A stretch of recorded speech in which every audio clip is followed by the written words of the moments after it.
अस्सलाम वालेकुम नाज़रीन। पाकिस्तान तहरीक-ए-इंसाफ ने सनम जावेद ख़ान को सेनेट में लाने का फ़ैसला किया है। मेरे साथ उनके वालिद जावेद ख़ान मौजूद हैं। उनके कागज़ात नामज़दगी पर मुतअद्दिद एतराज़ात लगे हैं। जैसे हमने गुज़िश्ता जनरल इंतखाबात में देखा कि उन्होंने जहाँ जहाँ से कागज़ात जमा करवाए बड़े मज़ाहका ख़ेज़ उनके ऊपर एतराज़ात लगाए गए थे, और इस मरतबा भी कुछ सूरत हाल ऐसी ही है। तकरीबन 3 से 4 घंटे ये रिटर्निंग अफसर के पास रहे। वहाँ पर क्या हुआ वो सारी रुदाद आपको बताते हैं, और कुछ और क्वेश्चन भी हैं वो भी हम करेंगे।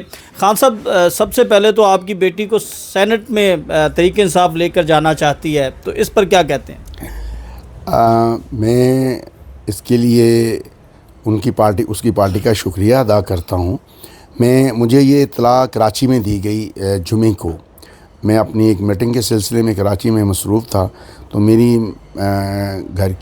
घर से एक कॉल आई और मुझे बताया गया कि सनम को सेनेट के लिए पार्टी नॉमिनेट करने जा रही है। मैंने उनसे पूछा कि कौन सी सीट के लिए। उन्होंने कहा कि जी ख़वातीन की जो स्पेशल सीट है उसके लिए। तो मैंने उनसे कहा कि मेरी कैलकुलेशंस के मुताबिक तो ये सीट पीटीआई की नहीं बनती। उन्होंने कहा कि नहीं, सनम ने मुझे कहा है कि पापा से कहो कि मेरे पेपर दाखिल होने हैं। देन आई डिसाइडेड कि मेरी बेटी ने अगर ये कहा है तो मुझे इमीडिएटली उसकी ये डिमांड पूरी करना है। मैंने एमरजेंसी में वहाँ से फ़्लाइट पकड़ी और 7 बजे की फ़्लाइट से लाहौर के लिए रवाना हुआ। 8:45 बजे मैं पहुंचा और मैंने सबसे पहले सुबह ये काम किया कि मैं इलेक्शन कमीशन के ऑफ़िस गया। पहले मैंने जो है जेल सुपरिटेंडेंट को रिक्वेस्ट भेजी कि मुझे सनम से पेपर साइन करवाना है। उसने कहा कि जी ये हमारी ज़िम्मेदारी नहीं है, हम नहीं करवा के देते या करके देते। और वहाँ मुझे इत्तला मिली कि सनम और तमाम पीटीआई की दीगर ख़वातीन को पिछले 4 या 5 दिन से, यानी फ़र्स्ट रमज़ान से अलग अलग सेलों में अलग से बंद किया हुआ है, और उनको जो जेल मेन्यू के मुताबिक भी सहूलत है कि उन्हें फजर के बाद बाहर निकाला जाता है और मगरिब से पहले बंद किया जाता है, वो भी उन्हें नहीं दी जा रही। और जो लीगली हर पीर को हम उन्हें खाने पीने की, क्योंकि वो मुजरिम तो नहीं है, वो तो हवालाती हैं और उनका इस्तकाक है कि हफ़्ते में एक दफ़ा जो उनकी मुलाकात हो, तो जो जेल मेन्यू के मुताबिक खाने पीने की खुश चीज़ें या जो भी चीज़ दी जा सकती है वो हम उन्हें वो नहीं दी गई। मरियम नवाज़ जिस दिन पेश हुई उस दिन का कुछ थोड़ा सा अहवाल हमें बता दें। उस दिन तो जेल विजिट पे गई। हाँ, जेल विज़िट, उस दिन का जो हाल है वो तो मुझे बाद में मेरे सोर्सेज से पता चला। लेकिन क्योंकि हमने हफ्ते को पेपर उसके जमा कराने थे, तो हम जब इलेक्शन कमीशन के ऑर्डर को लेके गए तो जेलर ने कहा जी मैं नहीं, ना मैं साइन करवा के देता हूँ, ना मैं इसको अटेस्ट करता हूँ। तो फिर हमारे पास कोई ऑप्शन नहीं था। मैंने इमीडिएटली रश किया और हमने पहले से अपने वकला को इंस्ट्रक्शन दी हुई थी कि अगर ऐसी कोई सूरत हाल होगी तो आप इमीडिएटली एटीसी में दरख्वास्त करेंगे। तो मैंने उनको 10:30 बजे तक मैंने 9:15 बजे से या 9:30 बजे के दरमियान इलेक्शन कमीशन से ऑर्डर ले लिया था कि जी ये जेल सुपरिटेंडेंट की ज़िम्मेदारी है कि वो दस्तखत करवा के और अटेस्ट करके दे।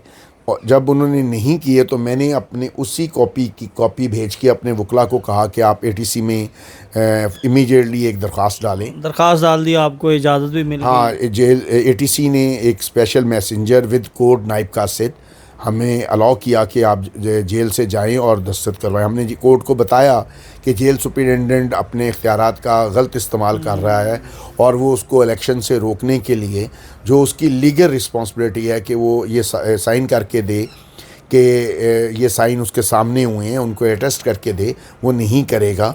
तो बराए मेहरबानी हमें एक स्पेशल जो ऑथोराइज्ड पर्सन है उसको साथ लेके जाने और जो ओथ कमिश्नर है उसकी मौजूदगी में दस्तखत करवाने की परमिशन दी जाए, जैसी कि पहले जनरल इलेक्शन के दौरान हमें डीसी लाहौर से हमने परमिशन ली थी। क्योंकि हमें तरीका पता था तो हमने वही तरीका अडॉप्ट किया। फिर हम जेल का जो नाइब कासिद है उसको साथ लेके गए। 12:05 पे जब हम वहाँ पहुँचे तो हमें अंदर बुला लिया गया, लेकिन फिर इमीडिएटली हमें बाहर निकाल दिया गया, मुझे और सनम की वालदा को, और वो जो कोर्ट का ऑथोराइज पर्सन था उसको सिर्फ जेल के नाइब कासिद को अंदर रहने दिया गया। और हमें ये मैसेज दिया गया कि जी ये दस्तखत नहीं हो सकते। मैंने उनसे कहा जी आप मैं यहाँ बैठा हूँ, आप मुझे जेल का जो कोर्ट का जो बंदा है उसको लिख के दें कि आप क्यों दस्तखत नहीं करेंगे। आपने 12:05 पे ये कागज़ वसूल कर लिए हैं, आपको ये दस्तखत करके देना है, कोर्ट ऑर्डर है। अगर आप नहीं दोगे, I have a written proof कि मैंने इलेक्शन कमीशन को भी अप्रोच किया, मैंने एटीसी में भी कोर्ट अप्रोच किया। एटीसी की हुक्म पे हमारा special messenger with oath commissioner with court नाइब कासिद हम आपके ऑफिस में 12:05 पे आ गए। अगर आप हमें नहीं दोगे तो आई हैव अ अल्टरनेटिव, मैं पीर के दिन जो है हाई कोर्ट में रिट कर दूंगा और उस रिट में ना सिर्फ उसके पेपर की सबमिशन मांगूंगा बल्कि आपके ख़िलाफ़ कंडेम्प्ट ऑफ कोर्ट भी करूंगा।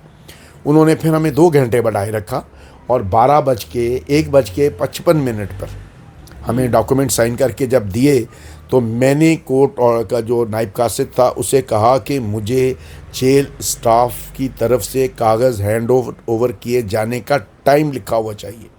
फिर उसने जाके अंदर से टाइम लिखवाया कि जी उसे वो कागज़ 1:55 पे दिए गए हैं, क्योंकि हमें मालूम था कि इलेक्शन के सबमिशन का टाइम 3 बजे तक है। तो अगर ये वहाँ ज़ाहिर है कोट लखपत जेल से इलेक्शन कमीशन ऑफिस तक जाने और उसके तायद कुनिंदा और तजवीज़ कुनिंदा को वहाँ से शिफ्ट करने में 3 बज जाने थे। लेकिन अल्लाह की मेहरबानी हुई और मुझे रास्ते में ही ये इत्तला मिल गई और मुझे बताया गया कि जी टाइम बढ़ गया है। तो और मुझे यहाँ तक तो हो गया।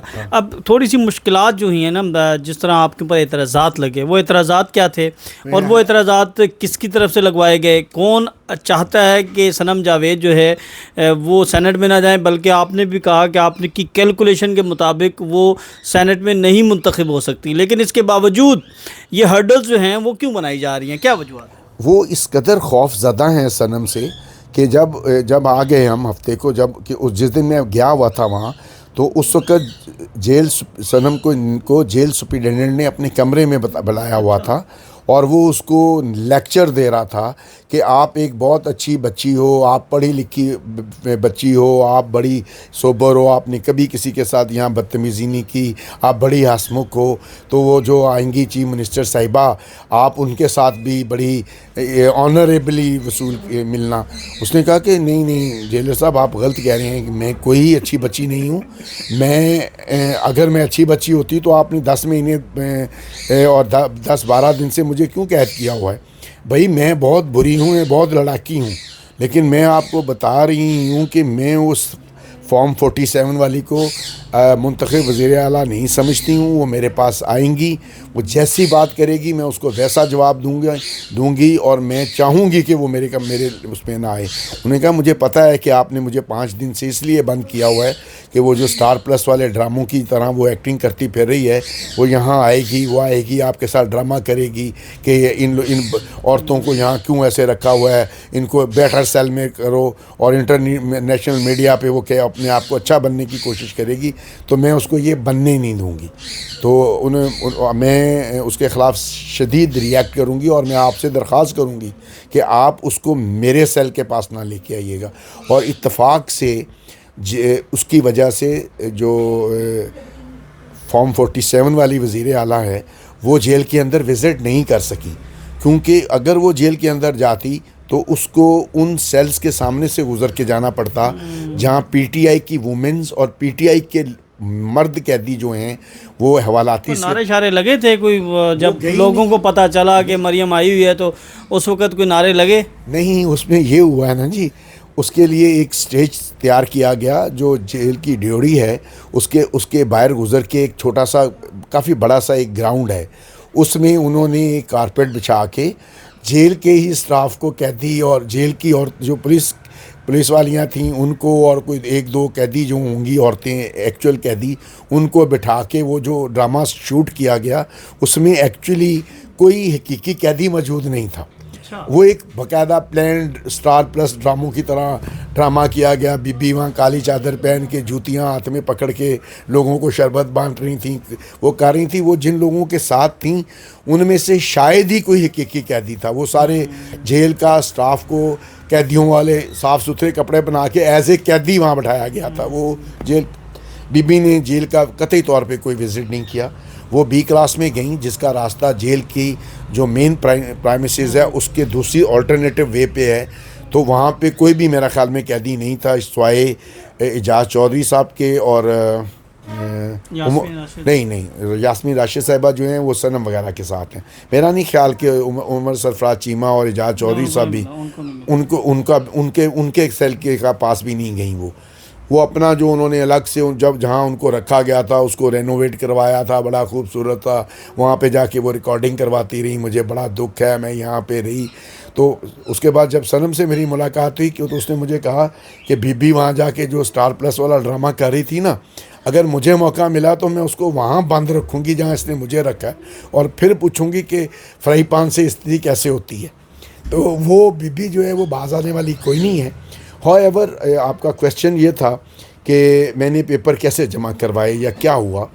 फिर जब ये सब कुछ हो गया, हमने पेपर जमा करा दिए। हमें स्क्रूटनी के लिए आज 2:45 बजे का टाइम दिया गया था। सुबह मुझे 11:15 बजे इकबाल साहब जो हमारे तजवीज़ कुनिंदा हैं इकबाल साहब, उनका फ़ोन आया कि उनकी मिसेस को इमरजेंसी में ICU इस्लामाबाद में लेकर गए हैं, तो काइंडली क्या हम ऐसा कर सकते हैं कि हम इलेक्शन कमीशन से कहें कि उन जो एज ए तायद कुनिंदा हैं उनको वो पहले जो भी उनसे क्वेश्चनिंग करनी है कर लें, और ताकि वो अपनी ICU में पड़ी हुई बीवी के देखने जा सकें, पक्के पास जा सकें। लेकिन इलेक्शन कमीशन ऑफिस ने हमें वो फैसिलिटी देने से इनकार कर दिया। कानूनी तौर पे सनम के जो पेपर हैं वो इकबाल साहब ने फ़ाइल किए, उसकी जो रसीद कटी पेपर फाइल करने की वो इकबाल साहब के नाम से कटी, और कानूनी तौर पे जब उन्होंने ख़ुद पेपर सबमिट किए तो उनका दोबारा उसकी तस्दीक करने के लिए जाना ज़रूरी नहीं था। मगर जेल जो इलेक्शन कमीशन का अमला है उसने जानते बूझते, ये जानते हुए कि उनकी बीवी जो हैं ICU में पड़ी हैं, उनको बाउंड रखा कि वो नहीं जा सकते जब तक वो ख़ुद आके जब तक वो इलेक्शन कमीशन के ऑफिस में आके ख़ुद तस्दीक ना करें। हाउएवर हमने उनसे ह्यूमैनिटेरियन ग्राउंड पे भी रिक्वेस्ट की कि इंसानियत के हवाले से ही आप शर्म कर लें और हम उनको जाने दें। उन्होंने कहा जी नहीं, फिर हम आपके पेपर रिजेक्ट कर देंगे। तो फाइनली इकबाल साहब डिसाइडेड कि कुछ भी हो जाए, मुझे पार्टी की तरफ से हदायत हैं तो मैं ये फॉर्मेलिटीज़ फुलफ़िल करके जाऊँगा। हम ठीक 2:35 पे अपने दिए गए टाइम से 10 मिनट पहले पहुँच गए, और हमने डायरेक्टर साहब जो बैठे हुए थे वेटिंग रूम में उनको बताया कि जी हमारा टाइम 2:45 बजे का है। हम सुबह से हम इंसानी बुनियादों पे ये रिक्वेस्ट कर रहे थे कि हमारे तजवीज़ कुनिंदा की बीवी बीमार हैं, तो आप हमें कह रहे थे कि जी सब 2:45 बजे से 1 मिनट भी आपको नहीं बिठाया जाएगा, हम आ गए हैं तो इनको फारिग कर दें। उन्होंने ये सब कुछ होने के बावजूद 1 घंटे के बाद हमें वो भी मेरी रिटर्न दरख्वास्त जो मैंने RO को लिख के दी कि जी हम सुबह से ये कोशिश कर रहे हैं, हमारा जो तजवीज़ कुनिंदा है उनकी मिसेज जो ICU में पड़ी हैं तो उनकी तस्दीक कर ली जाए और उन्हें जाने दिया जाए। हम जब तक आप रोकेंगे तो हम आपके पास यहाँ फॉर्मेलिटीज़ फुलफ़िल करने के लिए मौजूद हैं। तो इसी दौरान उस वक्त जुल्फ़ी बुखारी साहब के लोग भी थे।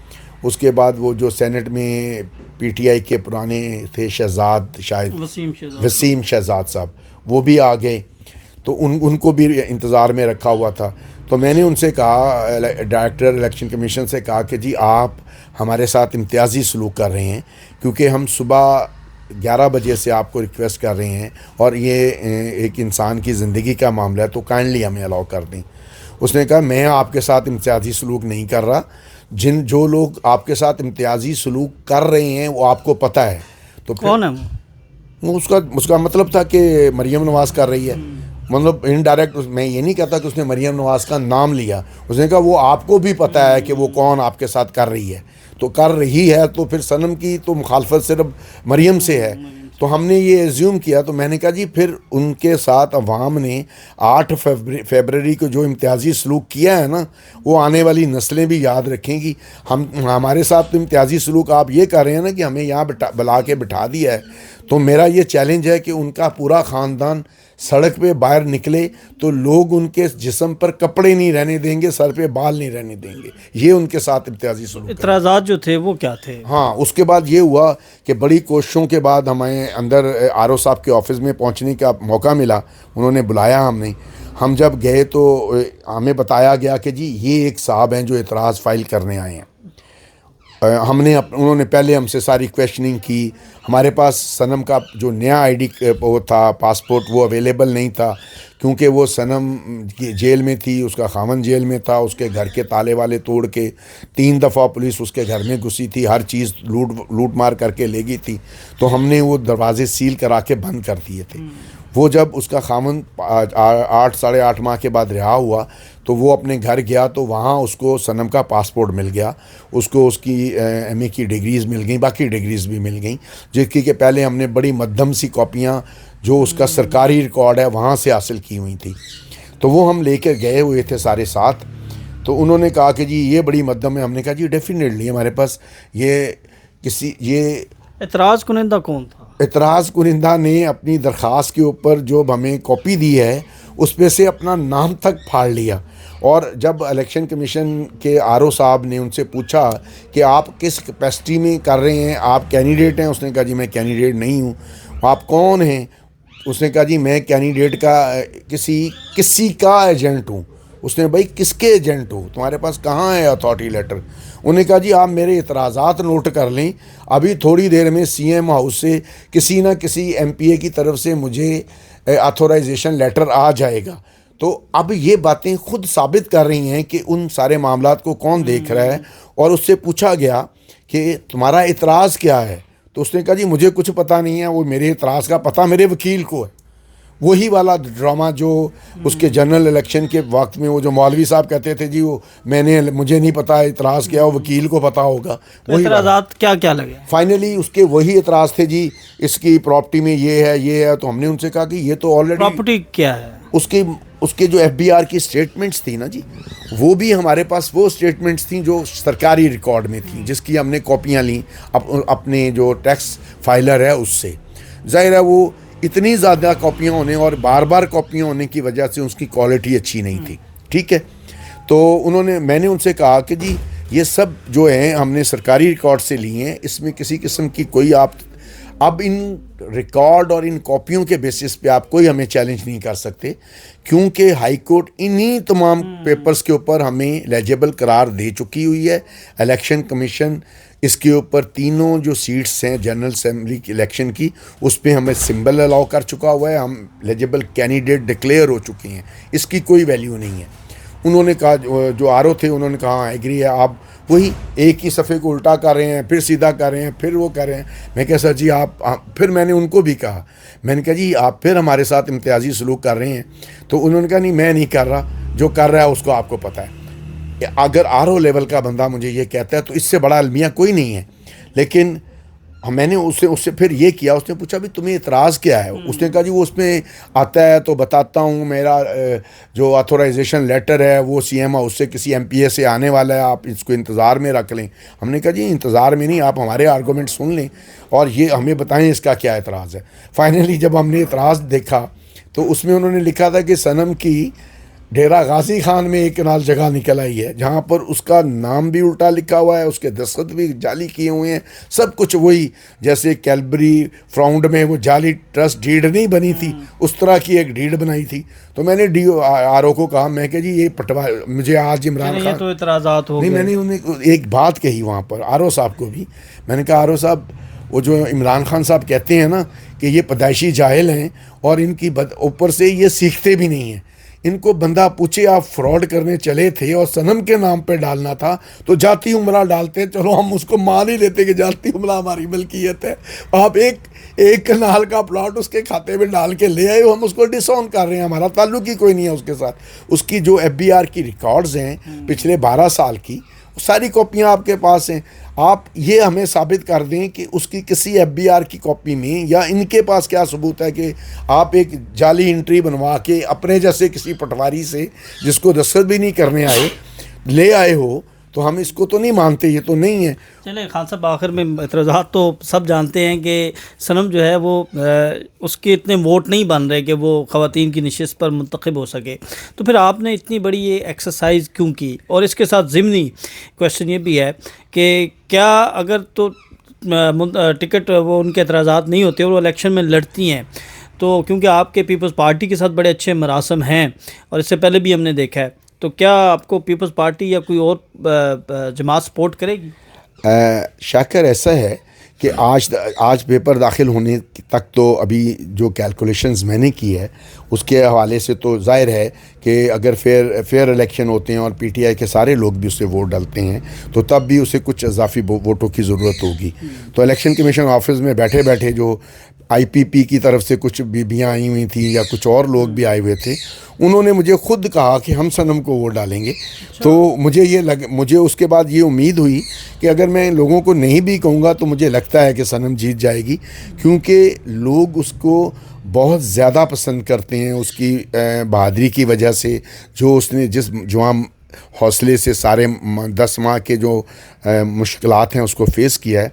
फिर मैंने आके अपनी हैसियत में पीटीआई की हदायत के ऊपर नहीं बल्कि as a PPP active member, मेरा जो पिछले 40 साल की अटैचमेंट है पीपल्स पार्टी के साथ, उसकी बुनियाद पर मैंने पीपल्स पार्टी में जो अपने दोस्त हैं, स्पेशली नदीम अफजल चंद, मियाँ अजीज़ुर रहमान, मियाँ मिसबा रहमान, सलीम मलिक वगैरह, उनको आज पहली दफ़ा फ़ोन किया। मैंने कहा कि मैं अपनी ज़ाती हैसियत में, not on behalf of PTI, मैं चाहूँगा कि आप अपने जो एमपीएज़ हैं या बिलावल साहब को मिलकर मैं कहूँगा कि जी आपके तो कैंडिडेट नहीं है इधर लाहौर में, तो पंजाब में, तो काइंडली मुझे वोट दें। मैं पूरी कोशिश करूँगा कि पीपल्स पार्टी के लोग सनम को वोट डालें और कुछ और लोग, मुझे उम्मीद है जो पीटीआई की सीटें चोरी करके मुख्तलिफ पार्टियों को दी गई हैं, मैं साद रफ़ीक साहब के पास भी जाऊँगा, मैं हर उस बंदे के पास जाऊँगा सवाए मरियम के, चाहे वो नून लीग का भी क्यों ना हो, मैं उसके पास जाऊँगा और उसके लिए वोट मांगूंगा। मैं पूरी कोशिश करूँगा कि सनम जीते ये इलेक्शन। जी नाज़रीन, यही वो खौफ है जो कि इनको खौफ में मुब्तला कर रहा है या डर है कि कहीं सनम जावेद सेनेट की नशिस्त पर मुंतखब ना हो जाए। जिस तरह खान साहब भी कह रहे हैं कि पीपल्स पार्टी समेत आईपीपी और दीगर ख़वातीन ने उन्हें कहा कि अगर सनम जावेद इलेक्शन में आती हैं तो हम उनको वोट करेंगे, तो खुफिया राय शुमारी होती है, तो सनम जावेद जो है वो सेनेटर मुंतखब हो भी सकती हैं। तो शायद यही खौफ है जिसकी वजह से उनकी सेनेट के नॉमिनेशन पेपर को रुकवाने के लिए या उनकी इस सारे मामले में रुकावटें डाली जा रही हैं। तो तफसील से बताया खान साहब ने कि किन मुश्किलात का सामना करना पड़ा, लेकिन उसके बावजूद वो खड़े हैं और उनका ये कहना है कि वो इस इंतखाब में सनम जावेद के लिए हर मुमकिन कोशिश करेंगे। बिलावल जरदारी, आसिफ जरदारी, मुस्लिम लीग नून, जिससे भी इन्हें रब्ता करना पड़ा वोट के लिए, वो ये दरख्वास्त शुरू करेंगे। तो हमें इजाज़त दें, अल्लाह हाफ़िज़।